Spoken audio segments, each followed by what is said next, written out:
Maka dia berkata kepada matahari.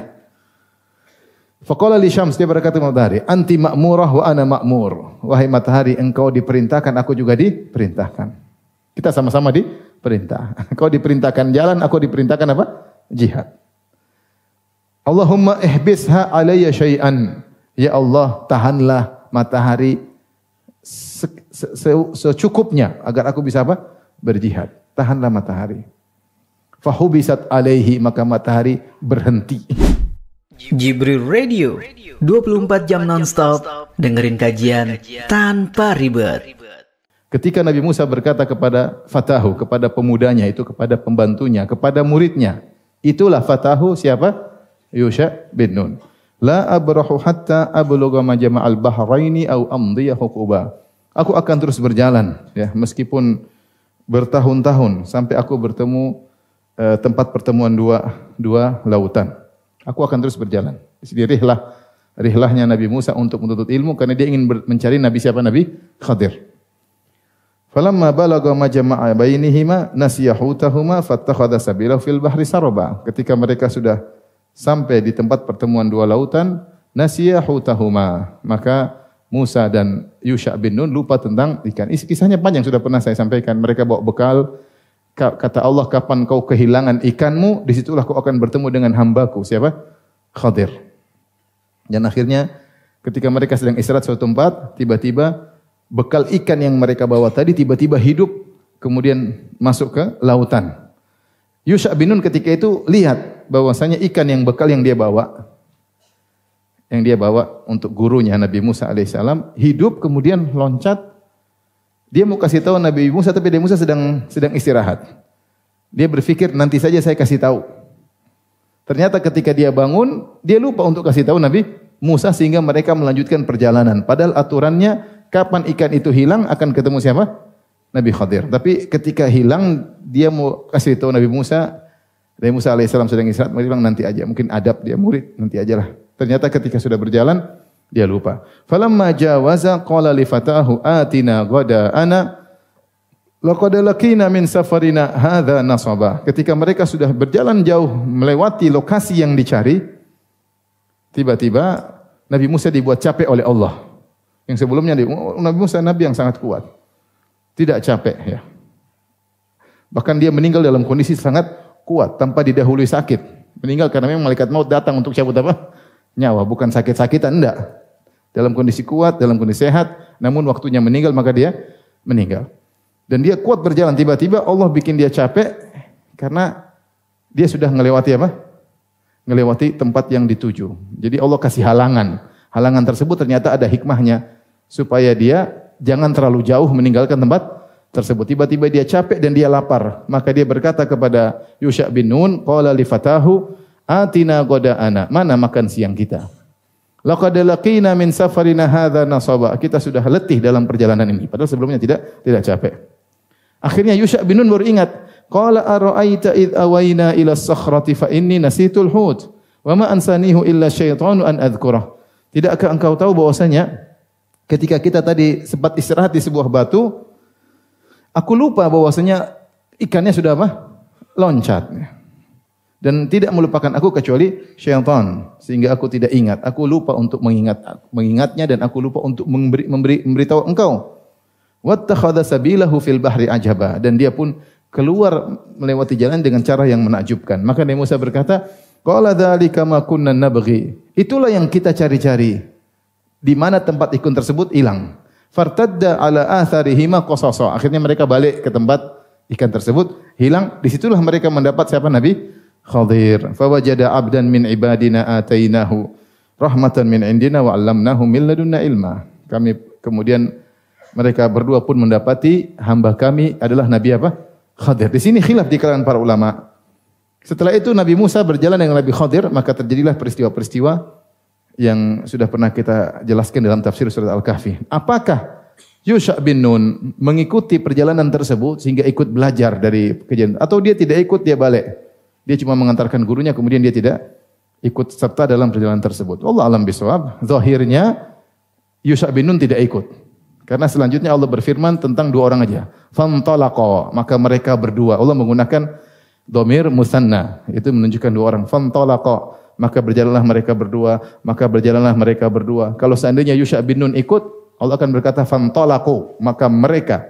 Tapi Allah berkata, maka berjalanlah mereka berdua. Jadi Yusha bin Nun setelah gurunya bertemu dengan Nabi Khadir, maka dia entah dia tunggu di situ sampai gurunya selesai urusan, tapi dia tidak ikut. Ini urusan guru. Paham? Dia tidak kepo. Ini urusan apa? Guru. Adab dari Yusha bin Nun. Dan subhanallah, karena dia menuntut ilmu, akhirnya setelah Nabi Musa meninggal dunia, maka dia pun yang mewariskan atau menjadi nabi setelah mereka, Nabi Musa dan Nabi Harun meninggal dunia. Taib. Bagaimana kisah Nabi Yusha bin Nun? Setelah Nabi Musa alaihissalam dan Bani Israel keluar dari Mesir, kemudian dikejar oleh siapa? Fir'aun dan bala tentaranya. Kemudian mereka ditenggelamkan. Maka setelah itu dalam perjalanan terjadi kejadian-kejadian. Maka Nabi Musa alaihissalam diperintahkan oleh Allah untuk berjihad.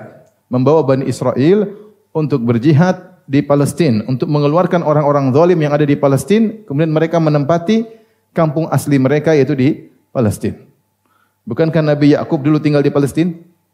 Nabi Yakub tinggal di Palestina, kemudian dipindahkan ke Mesir oleh putranya Nabi Yusuf. Sekarang mereka diintimidasi di Mesir, akhirnya mereka ingin balik Allah perintahkan untuk balik ke Palestina. Maka Allah kisahkan, maka Nabi Musa berkata, "Ya qaumi dukhulul ardhal muqaddasata allati kataballahu lakum. Wala tartaddu ala adabarikum fatanqalibu khasirin."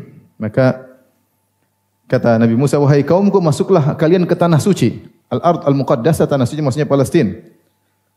Yang telah Allah catatkan untuk kalian. Wala tartaddu ala adabarikum, jangan kalian lari kabur ke belakang. Fatanqalibu khasirin, maka kalian akan menjadi orang-orang yang merugi. Namun mereka tidak mau jihad. Mereka tidak mau jihad. Bani Israel. Mereka berkata, qalu ya Musa inna fiha qauman jabbarin wa inna lan nadkhulaha hatta yakhruju minha. Wahai Musa, sungguhnya di dalam kota Palestina ada orang-orang yang besar-besar dan gagah perkasa. Bagaimana kami mau menyerang melawan mereka? Mereka orang yang besar-besar, orang-orang zalim, kuat-kuat.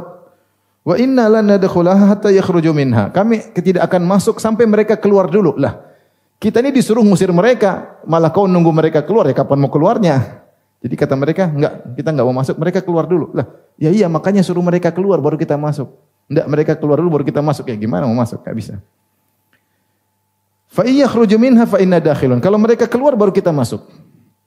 Ketika itu berkatalah kata Allah, qala rajulani minal ladzina yakhafuna an'amallahu 'alaihima udkhulu 'alaihimul bab. Fa idza dakhaltumuhu fa innakum ghalibun wa 'ala Allahi fatawakkalu in kuntum mu'minin. Berkatalah dua orang menasihati mereka, motivasi mereka. Siapa dua orang tersebut? Yusha bin Nun dan Kalib bin Yufanna. Ini dua orang soleh. Di antaranya siapa? Yusha bin Nun dan Kalib bin Yufanna. Pakai fa.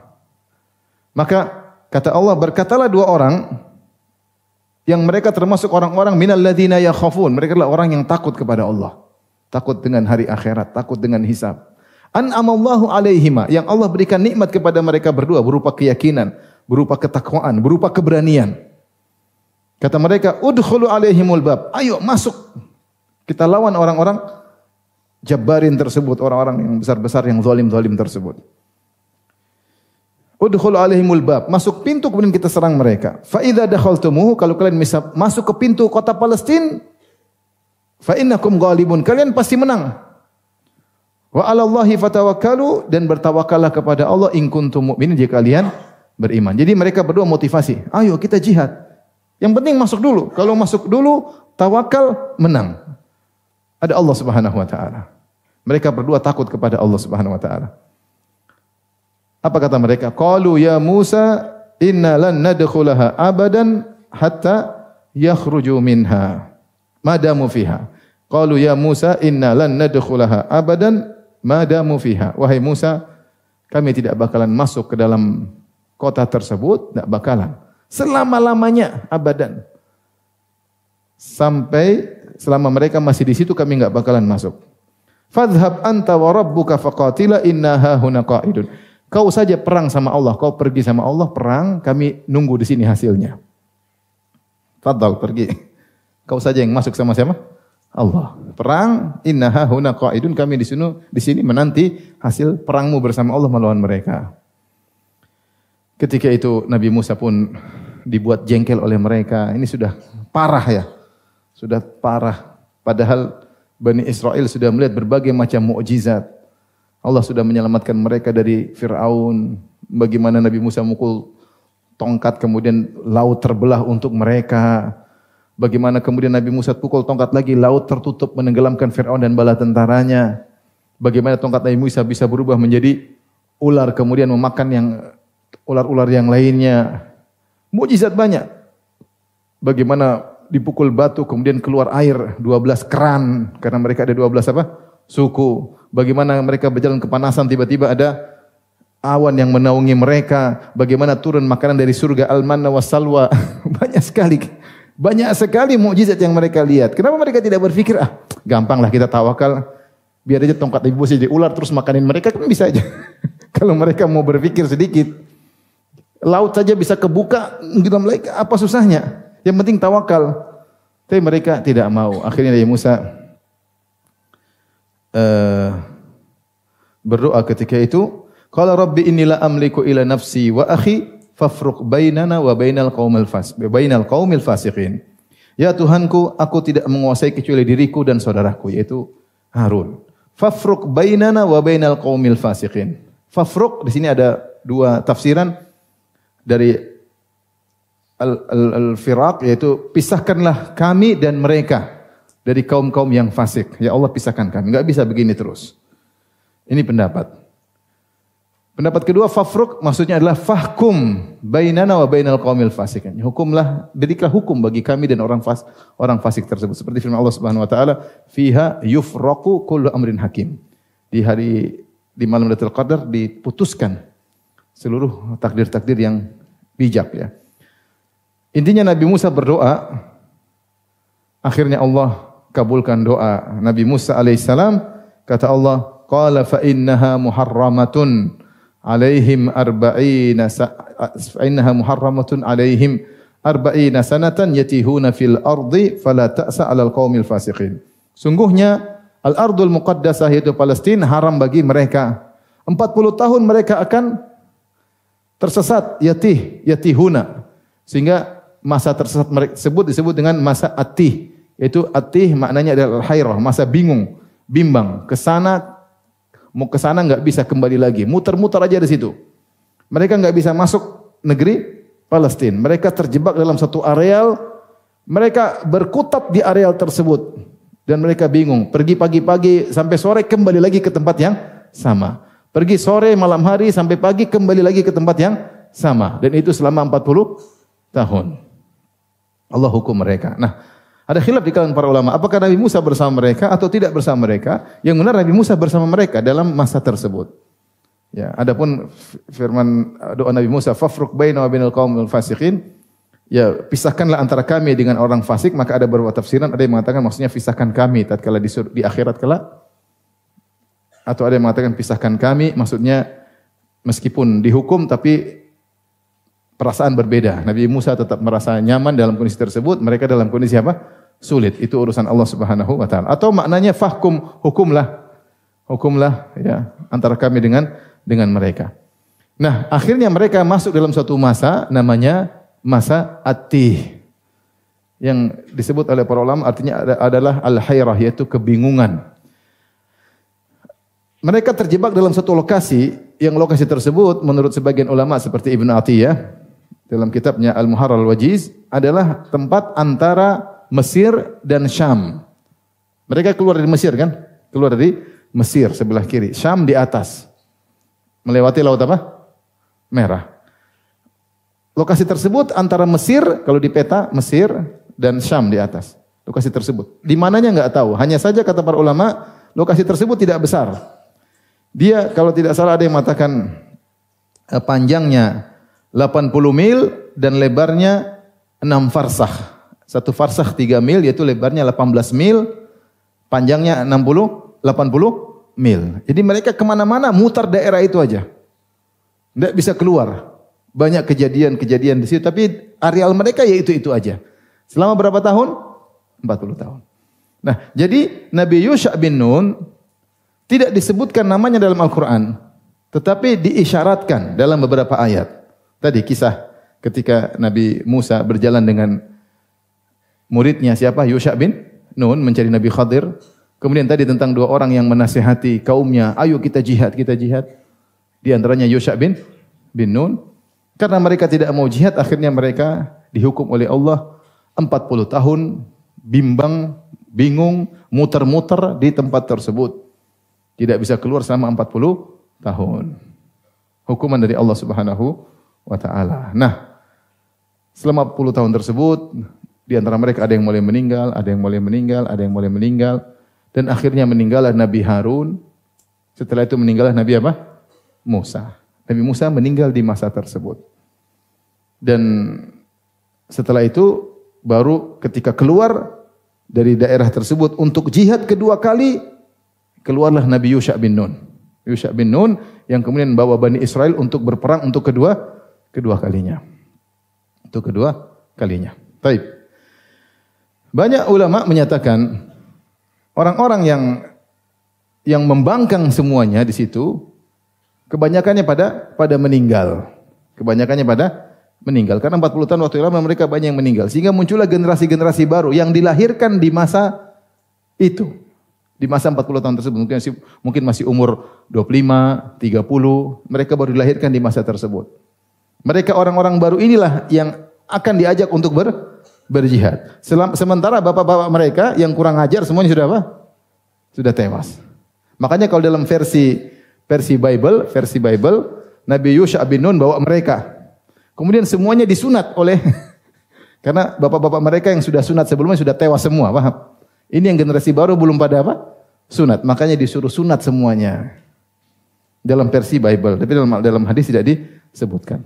Hanya saja pendapat ulama bahwasanya yang disuruh berperang bersama Yusha bin Nun adalah generasi baru. Taib. Disebutkan oleh Ibnu Katsir rahimahullahu taala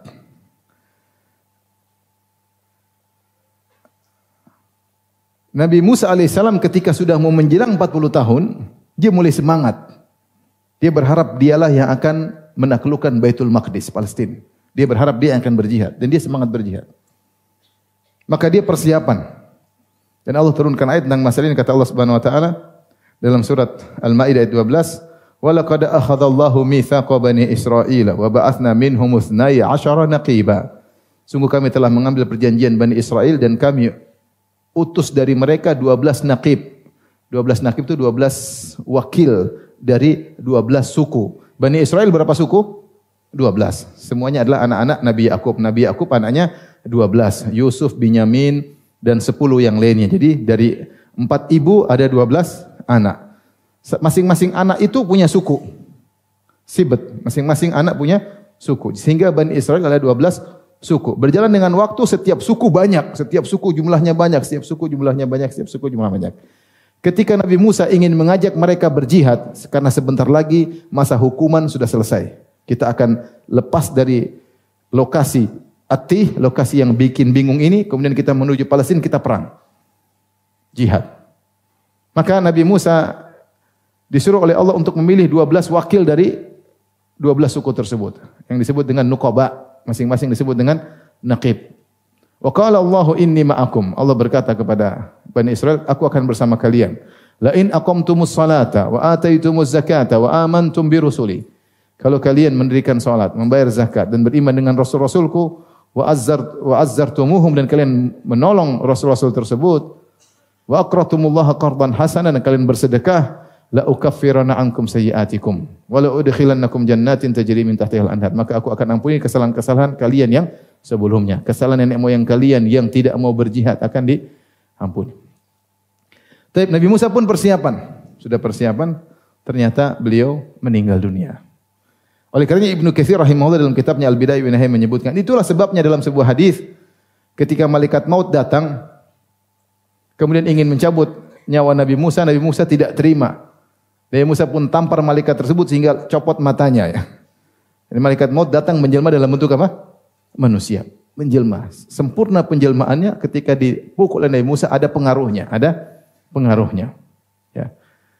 Maka malaikat maut kembali kepada Allah dengan berkata, "Innaka arsaltani ila abdin laka la yuridul maut." Ya Allah, Kau utus aku kepada suatu hambamu yang tidak mau mati. Tidak mau mati. Waqad qaffa aini, telah melukai mataku. Maka Allah mengembalikan mata malaikat tersebut. Kata Allah, "Irji ila abdi, faqul al hayatu turid." Kembalilah kepada hambaku Musa. Tanya sama dia, "Kau ingin hidup? Fa in kunta turidul hayat, fadha yadaka ala matni thawrin, fama tawarat yaduka min sya'ratin fa innaka ta'ishu biha sanah." Maka malaikat tersebut balik kepada Nabi Musa. "Kau ingin hidup wahai Musa? Kau ingin hidup berapa lama? Taruh tanganmu di bulunya saur, sapi atau apa satunya lagi? Banteng ya. Taruh tanganmu. Setiap rambutnya sapi atau banteng di bawah tanganmu, maka itu akan menjadi satu rambut 1 tahun. Satu rambut 1 tahun. Kira-kira kalau Nabi Musa taruh tangannya di atas sapi, kira-kira ada berapa bulu di bawahnya? Banyak, mungkin ratusan, ya enggak? Satu begini banyak, rambut banyak. Ini kalau taruh begini aja berapa rambut di bawah ini? Banyak ya. Coba antum hitung, banyak. Banyak. Satu gini banyak. Apalagi bulu-bulu sapi yang mungkin kecil-kecil, banyak. Kau ingin hidup, hiduplah selama ini. Setiap rambut mewakili 1 tahun. Kemudian Nabi Musa bertanya, "Tsumma, kemudian setelah itu apa?" Kemudian mati setelah itu. Kata Nabi Musa, lebih baik sekarang. Terus kalau akhirnya juga bakalan mati, lebih baik apa? Sekarang. Maka Nabi Musa setelah itu berdoa. Ini dalam Sahih Bukhari. Hadis sahih dalam Sahih Bukhari, Sahih Muslim, hadis Abu Hurairah. Maka Nabi Musa berdoa, "Rabbi amitni minal ardil muqaddasati ramyatan bihajarin." Ya Allah, matikanlah aku di lokasi dekat dengan Baitul Maqdis, dengan Palestina. Seukuran batu dilempar. Jadi memang Nabi Musa belum bisa masuk ke Palestina, ke Baitul Maqdis karena dia masih dalam 40 tahun tersebut. Makanya Nabi Musa minta, meskipun saya enggak keluar dari lokasi ini, tapi dekatkanlah kuburanku. Dekatlah kuburanku, yaitu kalau dari batasan Palestina orang lempar batu, sejauh-jauhnya itulah kuburanku, yaitu dekat dengan apa? Palestina. Dia rindu ingin kembali rindu ingin pergi ke Palestina. Kata Ibnu Katsir, inilah sebabnya ketika malaikat maut datang, dia pikir dia akan menaklukkan Palestina, makanya dia hantam apa? Ini saya lagi diperintah untuk jihad, kau datang-datang mau cabut nyawaku. Dia marah. Ternyata waktunya meninggal dunia. Ternyata yang akan menaklukkan Baitul Maqdis adalah muridnya Yusha bin Nun. Ini kata Ibnu Katsir dalam Al-Bidayah wa Nihayah, seperti kisah Nabi Muhammad SAW. Rasulullah SAW ingin menaklukkan negeri Syam dan dia berangkat pada tahun 9 Hijriah dalam perang Tabuk. Ternyata musuh tidak ada, dia balik lagi. Kemudian tahun 10 Hijriah dia berhaji, pada tahun 11 Hijriah beliau mengirim pasukan Usamah sebagai pasukan Tali'ah, yaitu pasukan pembuka. Dengan harapan Nabi setelah itu Nabi yang akan berangkat. Ternyata Nabi sakit dan meninggal apa? Dunia. Ternyata bukan dia yang menaklukkan negeri Syam. Ternyata murid-muridnya setelah itu, Abu Bakar dan siapa? Umar. Faham? Mirip seperti Nabi Musa alaihissalam yang ingin menaklukkan Baitul Maqdis namun tidak berhasil. Ternyata Allah mentakdirkan dia meninggal di masa At-Tih tersebut. Akhirnya yang menaklukkanlah muridnya Yusha bin Nun. Maka setelah itu baru kita lanjut pada kisah Yusha bin Nun. Maka akhirnya Yusha bin Nun yang menjalankan tugas jihad. Setelah Nabi Musa alaihissalam meninggal, Nabi Harun meninggal. Sebutkan Nabi Harun meninggal dunia dulu, baru kemudian Nabi Musa. Setelah itu semua meninggal, maka puluhan ribu anak keturunan Bani Israel yang masih hidup, yang masih muda-muda ketika itu, yang tua-tua, yang dulu tidak mau jihad, semuanya sudah mati. Maka dibawa oleh Yusha bin Nun untuk berjihad, mengalahkan kaum Jabbarin yang ada di Palestina. Dan disebutlah kisahnya dalam hadis Nabi SAW. Oleh karenanya Nabi Yusha bin Nun bukan sekedar Nabi, dia adalah seorang mujahid. Dia seorang mujahid. yang berperang dari Bani Israel, Nabi Bani Israel yang berjihad di jalan Allah Subhanahu wa taala dengan keberanian, dengan kehebatannya. Dan Allah Subhanahu wa taala memberikan dia sesuatu yang istimewa, yaitu matahari tertahan untuk dia. Dalam satu hadis kata Rasulullah SAW dalam Musnad Imam Ahmad, "Inna syamsa lam tuhbas ala basharin illa liyusha layali yasara ila Baitul Maqdis." Sungguhnya matahari tidak ditahan kepada seorang pun kecuali kepada Yusha bin Nun di hari-hari ketika dia berjalan menuju Baitul Maqdis. Ya, ketika dia berjalan menuju Baitul Maqdis maka matahari sempat ditahan. Ketika dia akan berperang, dia bilang matahari berhenti dulu. Saya ingin apa? Perang. Dan ini dijelaskan lebih tegas dalam hadis yang panjang ya. Dalam hadis Bukhari dan Muslim tentang Yusha bin Nun. Saya bacakan. Bagaimana jihadnya Yusha bin Nun. Kata Nabi SAW, "Ghaza nabiyyun minal anbiya." Berangkat jihad seorang nabi dari kalangan para nabi, yaitu Yusha bin Nun. Faqala liqaumihi. Ketika akan berangkat berjihad dia berkata, "La yattabi'uni rajulun malaka bud'a imra'atin wa huwa yuridu an yabniya biha." Tidak boleh ada yang ikut kepadaku, tidak boleh ada yang ikut aku seorang yang dia baru menikah dan dia ingin menggauli istrinya. Tidak usah ikut perang. Yang baru nikah, tidak usah ikut perang. Walamma yabni, dan dia belum gauli. Wala akharu qad bana bunyanan walamma yarfa suqufaha. Dan demikian juga ada orang yang baru bangun bangunan sudah hampir jadi tinggal pasang atapnya, dia mau masang atapnya, tidak usah ikut perang. Tidak usah. Kenapa? Pasti pikirannya sibuk mikir apa? Atap. Wala akhar qad ishtara ghanaman aw khalifatin wa huwa muntadhiru wiladiha. Demikian juga jangan seorang yang sudah membeli kambing-kambing yang bunting akan melahirkan atau onta-onta yang akan melahirkan, dia sedang menunggu kelahiran anak-anak onta atau anak kambing tersebut. Kata para ulama, Yusha bin Nun dengan strateginya dia ingin yang ikut perang sama dia orang-orang yang tidak sibuk mikirin kerjaan. Satu mikirin istri, sudah mau malam pertama ditunda malam pertama. Nggak jadi. Karena sebentar lagi dia gauli baru nikah, mau gue tadi suruh perang. Kata Nabi Yusha, enggak usah. Yang seperti ini enggak usah ikut. Yang satu sudah bangun rumah tinggal pasang atap, kalau disuruh perang nanti mikir apa? Atap. Enggak bisa orang perang kayak gini konsentrasi terganggu. Harus yang benar-benar apa? Tulus. Yang satu lagi sudah beli onta bunting tinggal nunggu melahirkan kemudian disuruh jihad, pikirannya pasti ke onta. Manusia tidak bisa menghukum hatinya. Hatinya terikat dengan dunia. Mau dibilang mau khusyuk, hatinya terikat dengan dunia. Makanya Rasulullah SAW ketika orang lagi lapar, ada tiba makanan, jangan sholat. Makan dulu ya. Karena hatinya akan teringat dengan apa? Makanan. Allahu Akbar. Mudah-mudahan enggak kehabisan. Kalau lapar. Tapi kalau enggak lapar enggak ada masalah. Karena tidak mengganggu apa? Konsentrasi. Tapi kalau sudah lapar, hati ini kita enggak bisa atur hati ini. Susah mengatur hati ya. Apalagi hati orang lain. Jadi enggak usah ikut. Ini menunjukkan bahwasanya Nabi Yusha ingin yang berjihad adalah orang-orang yang konsen. Akhirnya berangkat bersama dia orang-orang yang tidak punya urusan duniawi. Fagoza, maka berangkatlah dia. Fa'adana lil qaryati hina salatil asr. Kemudian sudah tiba dekat daerah yang dia perang. Ada khilaf di kalangan para ulama. Kalau versi Bible daerah tersebut yaitu Ariha atau mereka sebut dengan di Bible disebut Yerikho. Dalam hadis dalam bahasa Arab Ariha ya. Yerikho. Tapi yang benar yang dimaksud adalah Baitul Maqdis kata Ibnu Katsir. Tatkala mereka sudah dekat dengan Baitul Maqdis dan dia sudah dekatkan pasukannya menuju Baitul Maqdis, tiba-tiba sudah waktu salat asar atau mendekati salat asar, au qariban min dzalik. Dan aturan perang sampai maghrib. Kalau sudah maghrib selesai. Ya.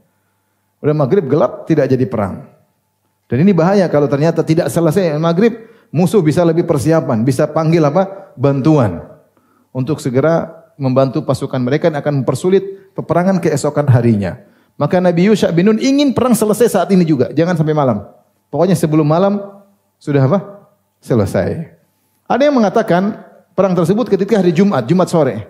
Kalau sudah malam masuk hari Sabtu dilarang untuk berperang. Ada pendapat demikian, namun tidak tersebut dalam literatur kita ya. Tapi intinya Nabi Yusha bin Nun alaihissalam ingin perang selesai sebelum apa? Maghrib. Maka dia berkata kepada matahari. Faqala li syams, dia berkata kepada matahari, anti ma'murah wa ana ma'mur. Wahai matahari, engkau diperintahkan, aku juga diperintahkan. Kita sama-sama diperintah. Engkau diperintahkan jalan, aku diperintahkan apa? Jihad. Allahumma ihbisha alayya syai'an. Ya Allah, tahanlah matahari secukupnya agar aku bisa apa? Berjihad. Tahanlah matahari. Fahubisat alaihi, maka matahari berhenti. Ada yang mengatakan tidak berhenti tapi berjalannya lambat. Berjalannya apa? Lambat. Ini urusan Tuhan, bukan urusan apa? Antum percaya aja ya. Kok bisa Ustaz? Kok bisa? Ya sudah. Nanti kalau hari kiamat terbit dari barat, bisa atau tidak? Bisa. Ya sudah, percaya aja. Jangan terlalu pakai apa? Logika, sementara IQ kita rendah ya. Sudah, pokoknya Allah Maha Kuasa ya. Allah Maha Kuasa. Maka matahari tersebut ditahan bisa jadi berhenti, bisa jadi lambat ya, bisa jadi lambat. Hatta fatahallahu alaihi, sampai Allah akhirnya memenangkan Nabi Yusha bin Nun. Setelah dia menang, fajama'u ma ghanimu, maka dia pun kumpulkan ghanimah seluruhnya. Harta rampasan perang. Dan kita tahu harta rampasan perang tidak halal bagi nabi-nabi sebelumnya, hanya halal bagi umat ini. Kata Nabi sallallahu alaihi wasallam, "U'titu khamsan lam yu'ta ahadun min qabliya minal anbiya'i qabli." Aku diberi 5 perkara yang tidak diberikan kepada salah seorang pun, lam yu'taha ahadun minal anbiya'i qabli, yang nabi-nabi sebelumnya tidak diberikan 5 perkara tersebut. Itu keistimewaan Nabi SAW. Di antaranya uhillat liyal ghanaimu. Adapun di antaranya adalah ghanimah halal bagiku. Adapun nabi-nabi terdahulu ghanimah tidak halal. Terus bagaimana? Kalau ada ghanimah dikumpulkan kemudian datang api dari langit melahap, membakar ghanimah tersebut. Berarti ghanimahnya diterima oleh Allah Subhanahu wa taala. Datang api membakar ghanimah tersebut. Nah, ketika mereka menang, fajama'u ma ghanimu, maka mereka kumpulkan ghanimah. Nabi Yusha bin Nun bilang kumpulkan ghanimah. Harta berlimpah ruah dimiliki oleh Jabbarin tersebut. Fa aqbalatin nar lita'kulahu, tiba-tiba datang api dari langit ingin melahap ghanimah tersebut. Fa abat an tat'amahu, tiba-tiba api tersebut balik, enggak jadi makan. Enggak jadi melahap ghanimah tersebut. Maka Yusha bin Nun tahu ini masalah. Fikum gulul, ini ada harta yang digelapkan. Ayo, ngaku. Siapa yang sembunyikan harta? Ada harta yang disembunyikan. Fal yubayyi ini tidak tahu ilmu gaib. Tapi api tidak jadi makan menunjukkan ada harta yang digelapkan, disembunyikan. Tidak semua ghanimah diletakkan. Fal yubayyi ini min kulli qabilatin rajulun. Sekarang kita ada 12 kabilah. Setiap kabilah diwakili 1 orang. Baiat sama saya. Kabilah ini, kemudian akhirnya membaiat. Fabayauhu, semua baiat Nabi Yusha bin Nun. Falasiqat yadu rajulin biyadihi. Tiba-tiba ada salah satu wakil kabilah tangannya nempel. Kabilahmu ini yang nyolong ini. Nempel. Enggak bisa dilepas. Ini. Ada dari kabilahmu yang nyolong. Wa qala fikumul gulul. Ada di kabilah kalian orang yang menggelapkan harta rampasan perang. Fal tubayyi'ni qabilatuka. Seluruh kabilahmu suruh baiat aku. Fabayathu, semua satu-satu kemudian apa? Baiat. Falasiqat biyadi rajulaini aw salasah. Tiba-tiba di antara satu kabilah tersebut ada 2 orang atau 3 orang yang tangannya ketempel. Qala fikumul gulul, kalian telah nyolong. Antum ghalaltum, kalian telah menggelapkan harta, menyembunyikan harta rampasan perang.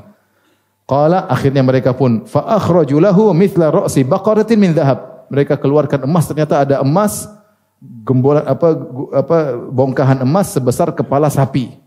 Banyak atau sedikit? Banyak, kepala sapi segini. Berapa kilo kira-kira? Kalau punya udah Masya Allah. Banyak. Qala fawada'uhu fil mal wa huwa bis-sa'id. Kemudian diletakkan di dataran, dicampurkan dengan harta rampasan perang yang lain. Fa aqbalatin naru fa akalathu. Maka datang api kemudian melahap ghanimah tersebut. Falam tahillal ghanaimu li ahlin min qablina. Kata Nabi SAW mengomentari kisah ini, kisah Nabi Yusha bin Nun, bahwasanya ghanimah tidak dihalalkan bagi nabi-nabi sebelum kita. Dzalika bi anna Allah tabaraka wa ta'ala ra'a dha'fana wa ajzana Fatayyabaha lana, karena Allah telah melihat kita lemah, tidak seperti orang dulu, kuat-kuat, hebat-hebat. Kita lemah, kita enggak kuat, tidak mampu, maka Allah halalkan ghanimah buat kita. Ini kisah tentang Nabi Yusha bin Nun. Intinya beliaulah orang yang pertama kali menaklukkan Baitul Maqdis, ya. Dan diberikan keistimewaan oleh Allah Subhanahu wa taala di mana Allah Subhanahu wa taala menahan matahari untuk beliau. Ditahan matahari untuk beliau agar beliau bisa menaklukkan Baitul Maqdis. Taib. Setelah itu mereka masuk. Maka Allah ceritakan kisahnya lagi dalam surat Al-A'raf, dalam surat Al-Baqarah selanjutnya.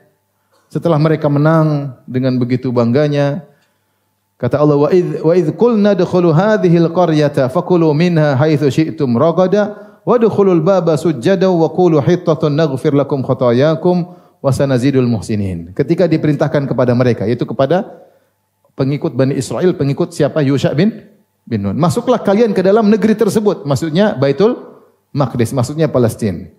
Makanlah yang ada di negeri tersebut yang kalian suka, silakan. Makan buah-buah Palestina terkenal buah-buahnya, kemudian rindangnya ada watin wazaitun, ya, banyak. Ya.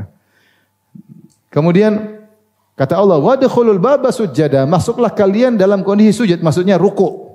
Dalam kondisi apa? Ruku. Jadi masuk pintu gerbang dalam kondisi ruku, menunjukkan ketundukan. Bersyukur sama Allah, menunjukkan ketundukan.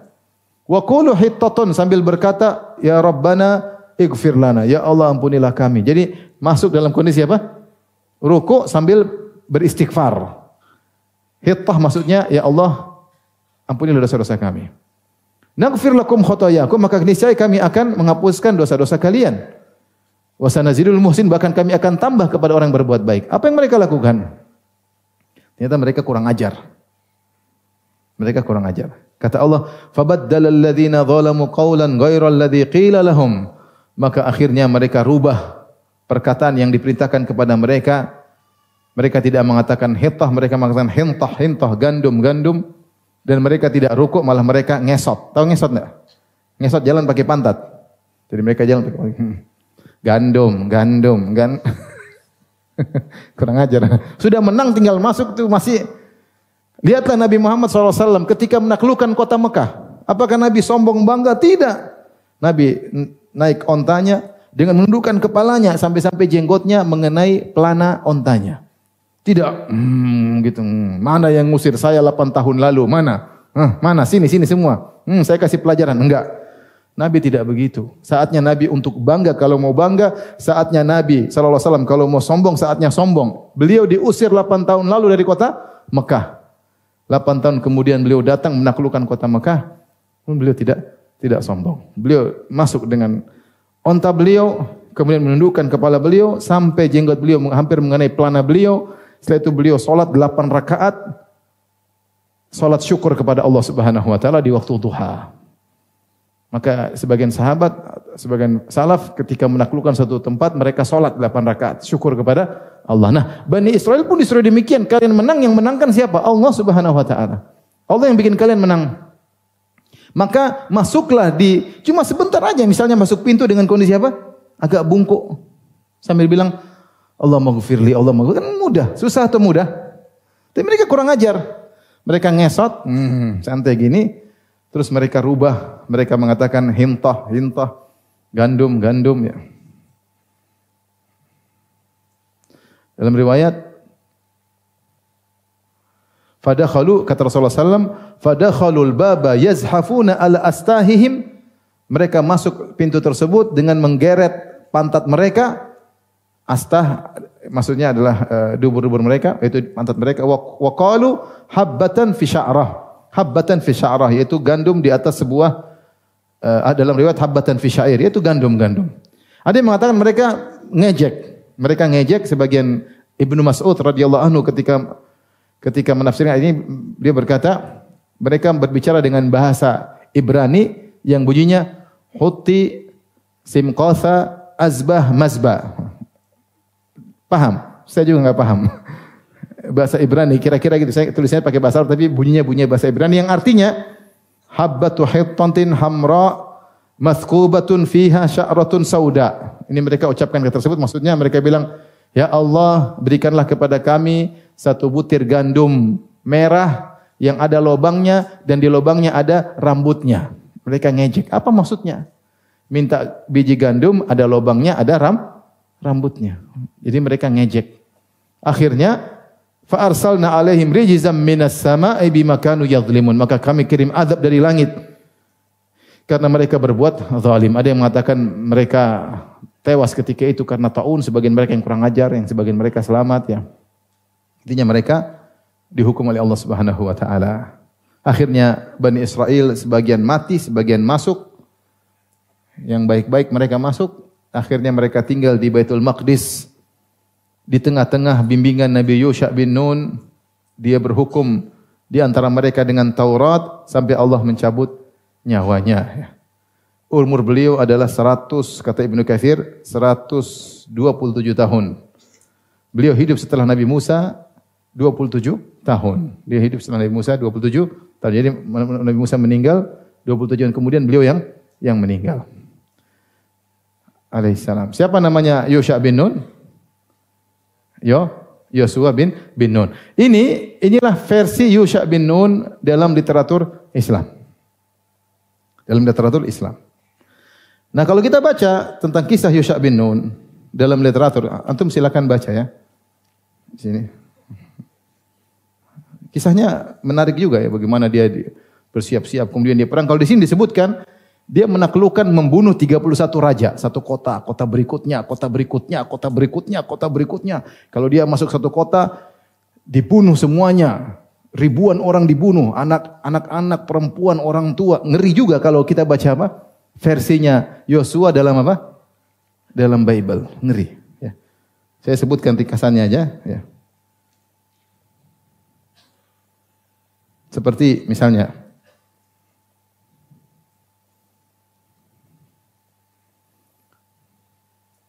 dalam kitab Ulangan, bunuhlah dengan mata pedang penduduk kota itu. Ini perintah Allah kepada Yosua. Dalam Ulangan 13 ayat 15, bunuhlah dengan mata pedang penduduk kota itu dan tumpaslah dengan mata pedang kota itu serta segala isinya dan hewannya. Semua sudah tumpas. Segala isinya dan apa? Hewannya. Bahkan disebutkan sebagian kota dibakar. Jadi agak ngeri juga kalau kita baca apa? Versi Yosua, versi apa? Bible. Allah alam.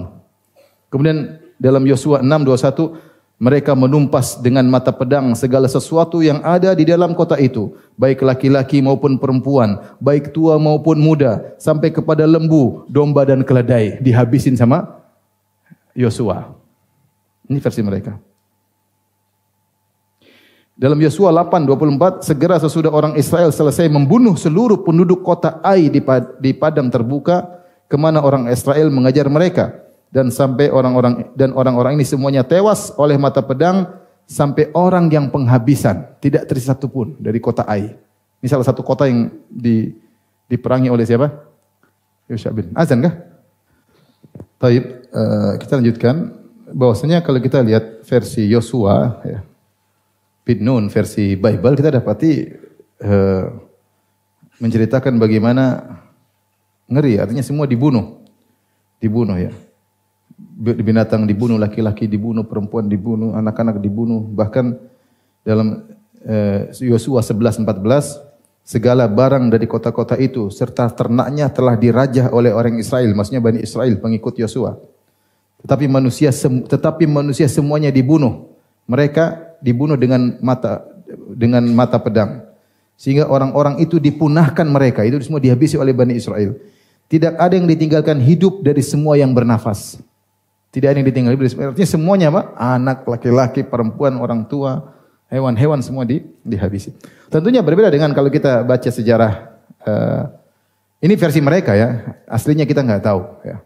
Kalau literatur Nabi Yosua dalam hadis tidak disebutkan gitu-gituan ya. Tapi kalau Nabi Muhammad SAW kita tahu dalam aturan jihad ada aturannya. Rasulullah melarang untuk membunuh orang tua. Tidak boleh membunuh apa? Perempuan. Ya. Tidak boleh bunuh anak-anak, tidak boleh merusak tempat ibadah, tidak boleh bunuh pendeta yang sedang beribadah, tidak ikut perang, tidak boleh. Ada aturannya. Tidak boleh merusak alam sebisa mungkin.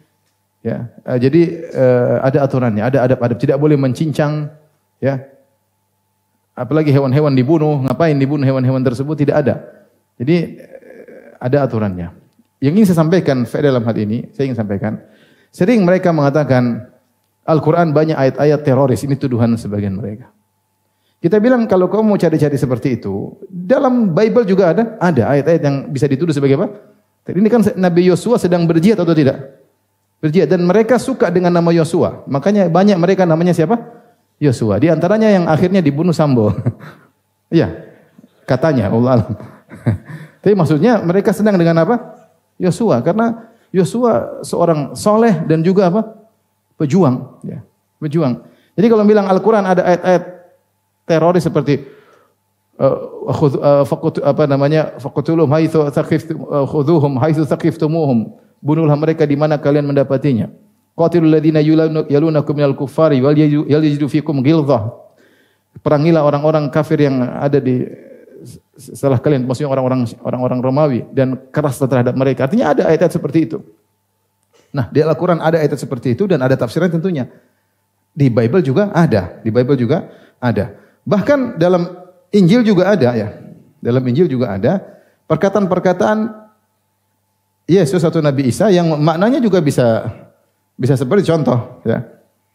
Dalam Lukas 12:51 kata Nabi Isa atau kata Yesus alaihissalam, kamu menyangka bahwa aku datang untuk membawa damai di atas muka bumi? Bukan, kataku kepadamu, bukan damai, melainkan pertentangan. Dalam Lukas 9:27, akan tapi semua seteruku ini yang berseteru denganku, yang tidak suka aku menjadi rajanya, bawalah mereka kemari dan bunuhlah mereka di depan mataku. Ada nas seperti itu juga dalam Injil, bukan cuma perjanjian lama, dalam Injil juga ada. Dalam Matius 10:34, Yesus berkata, jangan kamu menyangka bahwa aku datang untuk membawa damai di atas muka bumi. Aku datang bukan untuk membawa damai, melainkan pedang. Ini ayat-ayat jihad bukan? Ayat jihad kalau kita mau. Intinya, baik perjanjian lama, perjanjian baru, ada ayat-ayat yang seperti itu. Kalau mereka bilang ada tafsirnya, kita bilang juga sama. Dalam Islam juga ada tafsirnya. Nabi SAW ayat itu turun kepada siapa? Turun kepada Nabi untuk memerangi orang-orang musyrikin Arab yang telah membunuh para sahabat. Membunuh para sahabat di Mekah, paham? Kemudian mereka tidak puas, mereka menyerang Nabi dalam perang Badar, paham? Mereka tidak puas, mereka menyerang lagi dalam perang apa? Uhud. Mereka tidak puas, mereka perang lagi dalam perang apa? Khandaq. Kemudian Nabi suruh perangi mereka, bunuh mereka. Ternyata Nabi maafkan tatkala Fatu Makkah, Nabi maafkan. Padahal boleh untuk bunuh mereka. Ketika mereka tunduk, mereka ngalah, Nabi maafkan. Makanya Nabi tidak pernah menyerang Habasyah. Kenapa? Karena Raja Habasyah punya jasa terhadap kaum muslimin. Yang diserang yang pernah menyerang terlebih dahulu. Musyrikin, Arab, kabilah-kabilah Badui, Persia yang pernah menyerang, Romawi yang pernah buat masalah, itu yang diserang oleh Nabi dan para sahabat setelahnya. Sementara Habasyah yang dekat tidak diserang karena punya jasa. Mau saya semua kalau mau bicara tafsir ada apa? Ada tafsirnya, ya. Ada tafsirnya. Sementara kita lihat bagaimana sejarah, kita sudah bahas tentang Khulafaur Rasyidin, bagaimana peperangan di zaman Abu Bakar, di zaman Umar bin Khattab, kita singgung. Bahwasanya mereka diberi pilihan mau masuk Islam atau tidak. Kalau masuk Islam selesai, saudara. Enggak masuk Islam bayar jizyah. Bayar jizyah sudah enggak ada perang. Kalian silakan, tapi ada setoran sebagai bentuk apa? Ketundukan, ya. Sebagaimana orang Islam kalau kaya juga bayar apa? Bayar zakat. Kalian bayar upeti, enggak ada masalah. Kalau enggak perang, baru perang karena kalian menghalangi dakwah. Jadi bukan datang habisi, bukan datang apa? Habisi, enggak. Oleh karenanya tidak benar kalau kemudian segala terjadi pembunuhan, kemudian lantas dituduhkan kepada orang Islam, pasti. Orang Islam, orang teroris. Kalau pembunuhan tersebut dilakukan oleh orang-orang non-muslim, mereka tidak dikatakan dengan apa? Teroris. Ya. Saya lihat di Google ada yang nukil. Saya baca aja. Hitler, tahukah Anda tahu siapa dia? Dia seorang non-muslim, Nasrani. Tapi tidak ada yang bilang teroris Nasrani, enggak ada. Hitler bunuh berapa orang? Bunuh jutaan apa? Orang. Joseph Stalin yang disebut sebagai pemanju, dia membunuh 20 juta manusia, termasuk 14,5 juta mati kelaparan. Apakah dia muslim? Bukan. Mao Tse-tung, Cina, dia membunuh 14 sampai 20 juta orang. Apakah dia muslim? Bukan. Tapi tidak dikatakan apa? Teroris. Dan macam-macam dia sebutkan. Embargo yang dilakukan oleh George Bush di Irak, 1,5 juta anak meninggal. Apa disebut George Bush teroris? Tidak. Perang dunia pertama, 17 orang mati yang dilakukan oleh non-muslim. Pernah disebut teroris? Enggak. Perang dunia kedua, 50 juta orang mati disebabkan non-muslim. Pernah disebut apa? Teroris? Enggak. Perang di Vietnam, lebih dari 5 juta orang mati. Pernah disebut teroris? Enggak. Perang Bosnia, Kosovo, lebih dari 500 ribu mati. Pernah disebut teroris? Enggak. Afghanistan, Irak, Palestina, Burma, meninggal begitu banyak. Dilakukan oleh non-muslim. Pernah disebut teroris? Enggak. Dan seterusnya. Ketika terjadi Selandia Baru, kaum muslimin dibunuh dengan sadis. Disebut teroris? Enggak. Jadi oleh karenanya, mau saya, kalau ada kesalahan dari sebagian oknum kaum muslimin, itu bukan kesalahan Islam. Itu orang pemikirannya aneh. Ngebom sana, ngebom sini. Ngebom di, misalnya di tempat ibadah. Ini ngebom, bawa anak ngebom. Ini bukan ajaran apa? Islam. Tapi jangan salahkan apa? Islam ya. Jangan salahkan Islam. Sebagaimana di antara non-muslim juga ada yang seperti itu. Bahkan banyak. Bahkan tadi juta-juta manusia apa? Meninggal dunia. Yang ngebom Hiroshima dan Nagasaki. Itu muslim? Teroris bukan? Sama juga banyak yang mati. Jutaan manusia meninggal dunia. Oleh karenanya dari sini kita tahu bahwasanya tidak tepat yang tuduhan-tuduhan dituduhkan kepada kaum muslimin. Kaum muslimin pun kalau terjadi peperangan, nanti akan kita bahas tentang penaklukan kota Mesir oleh Amr bin As. Bagaimana mereka senang ditaklukkan oleh kaum muslimin. Karena sebelumnya mereka dikuasai Romawi dengan agama Nasara dan mereka tersiksa. Maka ketika datang Amr bin As, mereka senang hidup di kekuasaan kaum muslimin karena mereka mendapatkan keadilan yang selama ini mereka impikan. Sebagaimana sudah kita sebutin juga Khalid bin Walid ketika menaklukkan sebagian kota, mereka senang. Karena selama ini mereka dizolimi oleh Romawi yang bukan muslim. Yang bukan apa? Muslim. Tapi demikian saja kajian kita. InsyaAllah kita lanjutkan kesempatan yang lain. Subhanakallah bihamdik. Asyhadu an la ilaha illa anta astaghfiruka wa atubu ilaik. Assalamualaikum warahmatullahi wabarakatuh. Jibril Radio 24 jam nonstop dengerin kajian tanpa ribet.